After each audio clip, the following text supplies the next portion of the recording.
one thing I will never ever forget. I entered the hospital one day.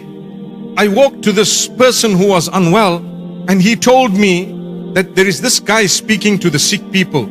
And look, with all due respect to the Christians, this brother happened to be a Christian, and he was a pastor. And he came to this man who was unwell for a long time and told him that, do you know what? Look at what Muhammad did to you. Astaghfirullah. You know what he's trying to say? He's trying to say you are sick because you are following Muhammad.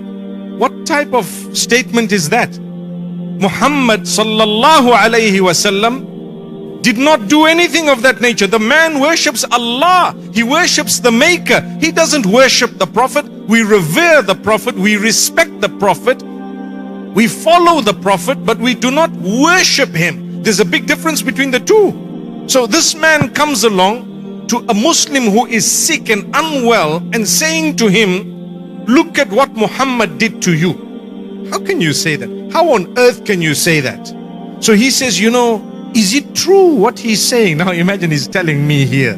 He's asking me, is it true what he's saying that I'm suffering because I'm a Muslim? I told him, brother, there are 25 Christians who are in a worse off position than you are in the same hospital. Do you want to go and see them and meet them? I will never ever say this is what Jesus did to you. I revere Jesus. I respect him. I honor him. In fact, I try my best to look like him. Yeah, we might think, oh wow, it's not me. I may know descriptions, but it's the Christians themselves who actually drew portraits and put up statues and so on, something which we don't believe we should do, but we have descriptions. Yes, he had a beard. Yes, he wore garments. He wore something long and so on, whatever it may be. Wallahi, when I walk out in the streets of my own country, some of the little youngsters who are, on the street, they'll say, hey, Jesus. They say, this guy is Jesus, That's what they don't do it with the Christian pastors. It's a fact of life. With all due respect, the only point I'm trying to raise is we revere Jesus so much that we try and emulate a lot of what the prophets have brought.